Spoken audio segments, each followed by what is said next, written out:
अस्सलाम वालेकुम वरहमतुल्लाहि वबरकातुहू। खुश आमदीद। उम्मीद है कि इससे पहले कि आपने तीनों वीडियो रिवीजन के देख लिए होंगे, ये चौथा वीडियो है। तो चलिए वक्त ज़ाया ना करते हुए इस वीडियो को शुरू करते हैं। जैसा कि हम जानते हैं, उर्दू अदब में नस्र और नज़्म ये दो सिन्फ होती है। शेरी असनाफ में पहली है नज़्म। नज़्म एक ही मौजू पर तसलसल के साथ इजहार ख़याल का नाम है। इसमें एक वाक़या या एक तजुर्बा बयान किया जाता है, इसके ख़याल में वहदत पाई जाती है और हर नज़्म का एक उन्वान होता है। दूसरा है पाबंद नज़्म। इस नज़्म में बहर के इस्तेमाल और काफ़ियों की तरतीब में मुकर्ररा उसूल की पाबंदी होती है, इसीलिए इसका नाम पाबंद नज़्म है। मुअर्रा नज़्म या नज़्म मुअर्रा ऐसी नज़्म जिसके तमाम मिसरे बराबर होते हैं लेकिन इनमें काफ़िये की पाबंदी नहीं होती। आज़ाद नज़्म। आज़ाद नज़्म में काफ़िया रदीफ़ की पाबंदी नहीं होती, इसके बहर के अरकान में कमी व बेशी भी की जा सकती है, इसीलिए इसके हर मिसरे छोटे बड़े दिखाई देते हैं। हम्द ऐसी नज़्म है जिसमें अल्लाह की सिफ़ात, पाकी और बुज़ुर्गी बयान की जाती है। नात हज़रत मोहम्मद सल्लल्लाहु अलैहि वसल्लम की तारीफ़ में लिखी गई नज़्म नात होती है। मुनाजात अल्लाह ताला की हम्दो सना के साथ जब दुआ भी मांगी जाए उस नज़्म को मुनाजात कहते हैं। और मनकबत जब सहाबा इकराम रज़ियल्लाहु ताला अन्हा की ज़िंदगी के हालात व वाक़यात बयान किए जाते हैं उस नज़्म को मनकबत कहते हैं। गज़ल। गज़ल अरबी ज़बान का लफ्ज़ है। गज़ल में रदीफ़ और काफ़िये की पाबंदी होती है। इसका पहला शेर मतला, जिसके दोनों शेर हम काफ़िया व रदीफ़ होते हैं। मतला के बाद वाले दोनों शेर अगर हम काफ़िया व रदीफ़ होंगे तो उसे हुस्न मतला कहते हैं। गज़ल के आखिरी शेर में शायर अपना तखल्लुस इस्तेमाल करता है, उस शेर को मक्ता कहते हैं। गज़ल के सबसे अच्छे शेर को शाह बैत या बैतुल गज़ल कहते हैं। मरसिया किसी मरने वाले की याद में या उसकी तारीफ़ में बयान की गई नज़्म मरसिया कहलाती है। मरसिये के लिए मुसद्दस की हैयत मखसूस की गई है। मरसिये की दो किस्म है, एक है शख्सी मरसिया जो किसी शख्स की याद में लिखा जाता है, दूसरा है करबलाई मरसिया जो करबला में शहदा है उनकी याद में लिखा गया मरसिया करबलाई मरसिया कहलाता है। मसनवी ऐसी तवील नज़्म है जिसमें कहानी बयान की जाती है। इसमें अशआर में तसलसल होता है, हर दो मिसरे हम काफ़िया होते हैं लेकिन हर शेर का काफ़िया अलग होता है। कसीदा। कसीदा किसी बादशाह, वज़ीर या नामवर शख्सियत की तारीफ़ में लिखी गई नज़्म कसीदा कहलाती है। रुबाई। रुबाई 4 मिसरों पर मुश्तमिल एक ऐसी नज़्म है जिसका पहला, दूसरा और चौथा मिसरा हम काफ़िया होता है। इसके लिए 24 औज़ान मुकर्रर किए गए हैं। ला हौल वला कुव्वता इल्ला बिल्लाह को भी रुबाई का वज़न करार दिया गया है। रुबाई के मौजिद रूदकी है और उमर खय्याम ने भी सिर्फ रुबाइया कही है। कितात ऐसे मज़मून का मुसलसल बयान होता है जिसमें कम से कम 2 अशार होते हैं, ज़्यादा की कोई तादाद मुकर्रर नहीं है। इसके बाद आता है नसरी असनाफ, जिसमें सबसे पहला है मज़मून। मज़मून किसी एक मौजू पर तसलसल के साथ इजहार ख़याल होता है जिससे एक मरबूत तहरीर बनती है।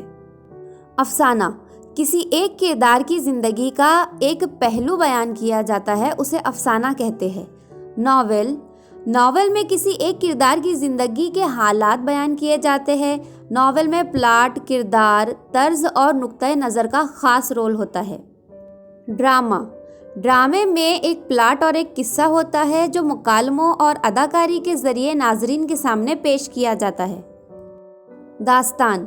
दास्तान एक तवील सिन्फ है जिसमें एक किस्से से जुड़कर दूसरे किस्से मुसलसल बयान किए जाते हैं और इसका एक ख़ास इख्तिताम होता है। सवानेह। किसी मशहूर या मुमताज़ शख्सियत की ज़िंदगी के हालात को बयान करने वाली सिन्फ सवानेह कहलाती है।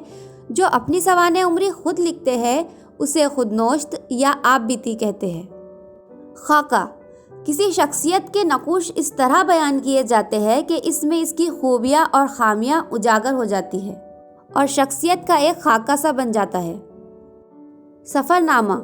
जब मुसन्निफ़ अपने सफ़र के अहवाल और तजुर्बात बयान करता है उसे सफ़रनामा कहते हैं। इंशाइया। किसी ख़याल को बेतकल्लुफ़ी के साथ दिलकश अंदाज में पेश किया जाता है, उसे इंशाइया कहते हैं। रुदाद।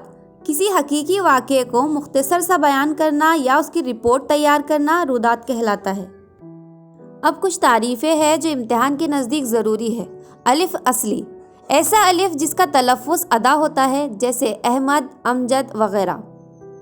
الف ممدودہ، ایسا الف جو کھینچ کر پڑھا جاتا ہے اور اس پر مد ہوتا ہے جیسے عام، آج، آپ وغیرہ۔ الف مقصودہ، ایسا الف جو کھینچ کر نہیں پڑھا جاتا جیسے ادب، اب وغیرہ۔ الف مقصورہ، جب الف کو کھینچ کر نہیں پڑھا جاتا اور اس پر مد بھی نہیں ہوتا جیسے ادنا، یحییٰ وغیرہ۔ واو معروف، وہ واو جو کھل کر پڑھا جاتا ہے جیسے بھوک، خوب، دور۔ واو مجہول، جو کھل کر نہیں پڑھا جاتا جیسے چور، مور۔ واو لین، جو زبر کے بعد آتے ہیں جیسے اور، دور، غور۔ یہاں پر الف، دال اور غین پہ زبر ہے۔ واو معدولہ، جو لکھی جاتی ہے لیکن اس کا تلفظ ادا نہیں ہوتا جیسے خواہش، خواب۔ واو معدولہ سے پہلے ہمیشہ حرف خ آتا ہے۔ واو عطف، ایسا واو جو دو لفظوں کو جوڑتا ہے جیسے صبح و شام، شب و روز۔ واو کے بعد ہے یائے۔ یائے معروف، وہ چھوٹی یائے جو کھینچ کر پڑھی جاتی ہے جیسے کھیر، تین وغیرہ۔ یائے مجہول، جو کھینچ کر نہیں پڑھی جاتی جیسے شیر، دیگ۔ یائے معدولہ، ایسی یائے جو اپنے پہلے حرف میں مل کر پڑھی جاتی ہے جیسے پیاری، کیاری وغیرہ۔ یائے لین، یائے لین ہمیشہ زبر کے بعد آتی ہے جیسے سیر، پیر وغیرہ۔ ہائے مختفی، ایسا ہے جو مختصر زبر کی آواز دیتا ہے جیسے حلیمہ، مدرسہ۔ یہاں پر آخری میں ہ کا استعمال ہے۔ ہائے ملفوظی، ایسی ہے جو لکھی بھی جاتی ہے اور پڑھی بھی جاتی ہے جیسے بہن، ہمارا۔ ہائے مخلوطی، ہندی آواز کی طرز پر ہے کا ایسا مخصوص استعمال جو دو چشمی ہے میں تبدیل ہوتا ہے جیسے بھارت، دکھ، مچھلی وغیرہ الفاظ میں استعمال ہونے والی ہے ہائے مخلوطی ہے۔ اگر آپ کو واو، یائے اور ہے کو اور تفصیل سے سمجھنا ہے تو آپ اس آئی بٹن پر کلک کر کر اس ویڈیو کو دیکھ سکتے ہیں جو میں پہلے بنا چکی ہوں۔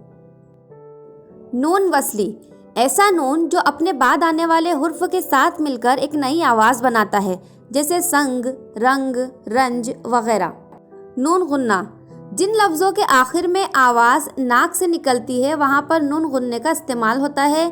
یہ بغیر نقطے کا نون ہوتا ہے جیسے جہاں، زمیں وغیرہ۔ جب اسی نون کو درمیان میں لکھا جاتا ہے تو یہ آواز اس طریقے سے آتی ہے، اونٹ، بانٹ وغیرہ۔ ریویژن کا یہ ویڈیو بھی یہاں پر ختم ہوتا ہے۔ انشاءاللہ آپ کو ساری چیزیں سمجھ میں آ چکی ہوں گی۔ اس ویڈیو کو زیادہ سے زیادہ شیئر کیجیے تاکہ جنہوں نے آخری وقت میں پڑھائی شروع کی ہے ان کی تھوڑی سی مدد ہو جائے۔ چینل کو سبسکرائب کرنا مت بھولیے گا اور نوٹیفیکیشن بیل یاد سے دبائیے تاکہ آنے والی ویڈیوز کا نوٹیفیکیشن آپ کو وقت پر ملے۔ ملتے ہیں اگلے ویڈیو میں۔ جزاک اللہ خیرہ۔